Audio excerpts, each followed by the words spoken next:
आकाशवाणी भोपाल से प्रस्तुत हैं प्रादेशिक समाचार।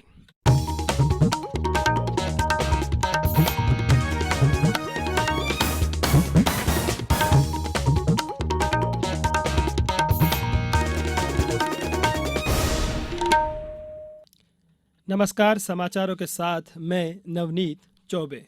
सबसे पहले इस बुलेटिन के मुख्य समाचार। भारत के मेडिकल स्नातक विद्यार्थी अब अमेरिका, कनाडा, ऑस्ट्रेलिया और न्यूजीलैंड जैसे देशों में कर सकते हैं स्नातकोत्तर और प्रैक्टिस। प्रधानमंत्री नरेंद्र मोदी 25 सितंबर को भोपाल आएंगे।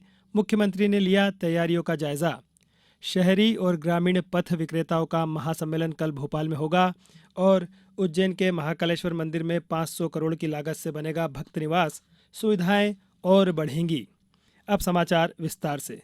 भारत के मेडिकल स्नातक विद्यार्थी अब अमेरिका, कनाडा, ऑस्ट्रेलिया और न्यूजीलैंड जैसे देशों में स्नातकोत्तर और प्रैक्टिस कर सकते हैं। भारत के राष्ट्रीय चिकित्सा आयोग एनएमसी को 10 वर्षों के कार्यकाल के लिए प्रतिष्ठित world federation for medical education WFME की मान्यता से सम्मानित किया गया है। भारत के सभी मौजूदा 706 आयुर्विज्ञान कॉलेज WFME मान्यता प्राप्त होंगे, जबकि आगामी 10 वर्षों में स्थापित होने वाले नए आयुर्विज्ञान कॉलेज स्वतः WFME मान्यता प्राप्त हो जाएंगे। प्रधानमंत्री नरेंद्र मोदी 25 सितंबर को भोपाल आएंगे। श्री मोदी भाजपा के कार्यकर्ता महाकुंभ को संबोधित करेंगे। प्रधानमंत्री के प्रस्तावित कार्यक्रम को लेकर मुख्यमंत्री शिवराज सिंह चौहान ने आज जम्बूरी मैदान में जारी तैयारियों का जायजा लिया।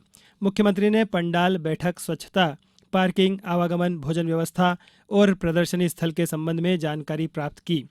श्री चौहान ने अन्य जिलों से भोपाल आने वाले नागरिकों के आवागमन की व्यवस्था के संबंध में भोपाल संभाग के अधिकारियों को निवास कार्यालय से वर्चुअली दिशा निर्देश भी दिए। मुख्यमंत्री शिवराज सिंह चौहान ने राज्य स्तरीय रोजगार दिवस के अवसर पर 15 MSME क्लस्टर का भूमि पूजन और लोकार्पण किया। इन क्लस्टरों में 1937 करोड़ के निवेश से 552 इकाइयां स्थापित होंगी और लगभग 28,300 लोगों को रोजगार मिलेगा। मुख्यमंत्री ने 932 करोड़ रुपए से अधिक के निवेश वाली 1,708 इकाइयों का लोकार्पण भी किया। इसमें लगभग 16,375 लोगों को रोजगार मिलेगा। इसके साथ ही प्रदेश की 307 औद्योगिक इकाइयों का भूमि पूजन भी किया गया। 556 करोड़ 41 लाख के निवेश की इन इकाइयों से 6,310 लोगों को रोजगार मिलेगा। भारतीय रिजर्व बैंक ने जानबूझकर कर्ज नहीं चुकाने वालों से निपटने के निर्देशों में बदलाव का प्रस्ताव दिया है। RBI ने आज एक प्रेस विज्ञप्ति में कहा कि जानबूझकर कर्ज न चुकाने वालों को ऐसे व्यक्ति के रूप में परिभाषित किया जाना चाहिए जिसके पास 25 लाख रुपए और उससे अधिक का ऋण हो। जानबूझकर ऋण न चुकाने वाले वे लोग माने जाते हैं जो भुगतान करने की क्षमता होने के बावजूद अपना ऋण चुकाने से इनकार कर देते हैं। संशोधित दिशा निर्देशों के अनुसार एक बार जब किसी के खाते की पहचान जानबूझकर चूक करने वाले के रूप में हो जाती है तो बैंकों को टेक हटने के 1 साल बाद तक अतिरिक्त कर्ज नहीं देना चाहिए। RBI ने नए निर्देशों पर अगले महीने की 31 तारीख तक टिप्पणियां मांगी हैं। शिवपुरी की युवतियों ने महिला आरक्षण विधेयक का स्वागत करते हुए प्रधानमंत्री नरेंद्र मोदी का धन्यवाद दिया है। एक युवती शिवानी ठाकुर का कहना है कि यह महिलाओं को आगे बढ़ाने वाला कदम है। मेरा नाम शिवानी ठाकुर है। मैंने PG कर लिया है। मोदी जी आज जो महिला आरक्षण बिल लाए हैं वह एक अच्छा है। इससे महिलाओं को चुनाव में खड़े होने की शक्ति मिली है। हम उसमें चुनाव लड़ सकते हैं। इससे हम महिलाओं को मौका मिलेगा अपने अस्तित्व को बढ़ाने का, खुद को जगाने का, जागरूक होने का, तो इसका लाभ उठाएं। ये समाचार आप आकाशवाणी भोपाल से सुन रहे हैं। हमारे समाचारों को अब आप कभी भी और कहीं भी अपनी सुविधा के अनुसार सुन सकते हैं। ये समाचार बुलेटिन YouTube, ट्विटर और फेसबुक पर AIR न्यूज भोपाल पेज पर भी सुने जा सकते हैं। इसके अलावा आप हमारी वेबसाइट newsonair.nic.in पर अथवा AIR न्यूज ऐप पर भी समाचार सुन सकते हैं। शहरी और ग्रामीण पथ विक्रेताओं का महासम्मेलन का आयोजन कल राजधानी भोपाल के लाल परेड ग्राउंड में दोपहर 12 बजे से किया जाएगा।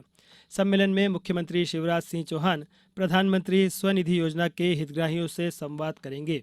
मुख्यमंत्री द्वारा PM स्वनिधि शहरी क्षेत्र के हितग्राहियों को हितलाभ भी वितरित किया जाएगा।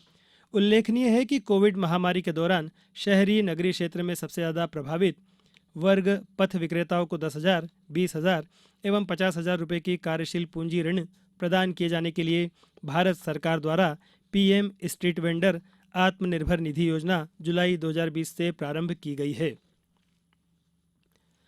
प्रधानमंत्री नरेंद्र मोदी कल नई दिल्ली में अंतर्राष्ट्रीय अधिवक्ता सम्मेलन का उद्घाटन करेंगे। 2 दिन के इस सम्मेलन का विषय है न्याय प्रणाली की उभरती चुनौतियां। बार काउंसिल ऑफ इंडिया इस सम्मेलन को पहली बार आयोजित कर रहा है। सम्मेलन में उभरते कानूनी रुझान, सीमा पार याचिकाओं की चुनौतियां, कानूनी प्रौद्योगिकी और पर्यावरण कानून जैसे विषयों पर चर्चा की जाएगी। सम्मेलन का उद्देश्य राष्ट्रीय और अंतर्राष्ट्रीय महत्व के विभिन्न कानूनी विषयों पर चर्चा के लिए एक मंच प्रदान करना है। इसका उद्देश्य कानूनी मुद्दों पर अंतर्राष्ट्रीय सहयोग और समझ को मजबूत करना भी है। उज्जैन के महाकालेश्वर मंदिर में 500 करोड़ की लागत से भक्त निवास बनाया जाएगा। यहां 17 करोड़ रुपए लागत से फैसिलिटी सेंटर भी बनाया जाएगा। मुख्यमंत्री शिवराज सिंह चौहान ने आज उज्जैन में इसके साथ 554 करोड़ रुपए से अधिक की लागत के 9 विकास कार्यों का भूमि पूजन और 159 करोड़ रुपए से निर्मित 7 विकास कार्यों का लोकार्पण किया। मुख्यमंत्री ने मेघदूत पार्किंग और संभागीय आईटीआई का लोकार्पण भी किया। श्री चौहान ने अत्याधुनिक सुविधायुक्त श्री महाकालेश्वर मंदिर भक्त निवास के नाम और लोगों का विमोचन भी किया।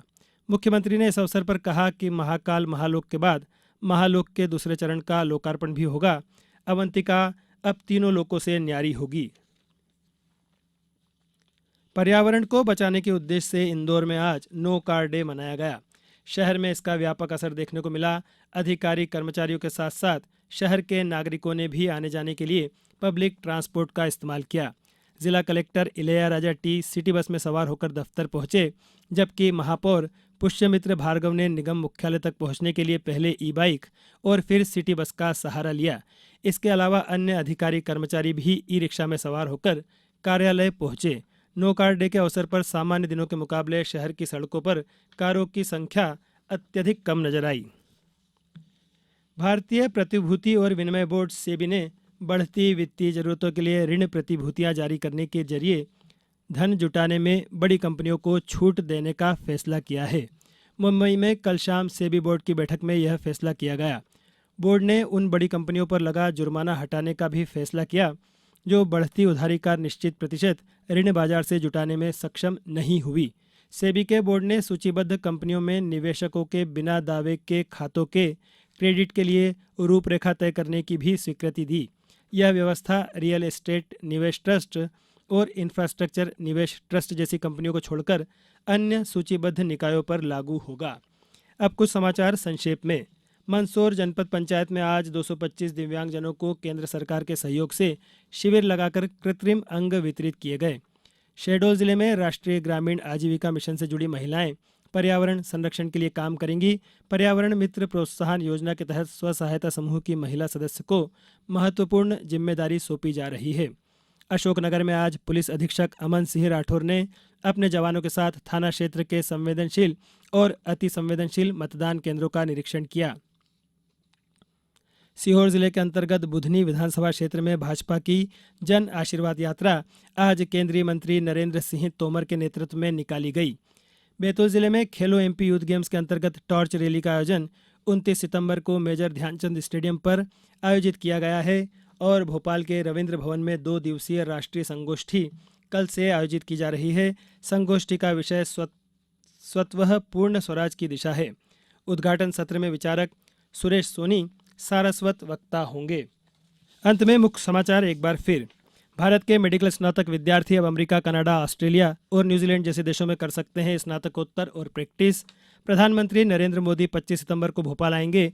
मुख्यमंत्री ने लिया तैयारियों का जायजा। शहरी और ग्रामीण पथ विक्रेताओं का महासम्मेलन कल भोपाल में होगा और उज्जैन के महाकालेश्वर मंदिर में 500 करोड़ की लागत से बनेगा भक्त निवास। सुविधाएं और बढ़ेगी। इस बुलेटिन में बस इतना ही। नमस्कार।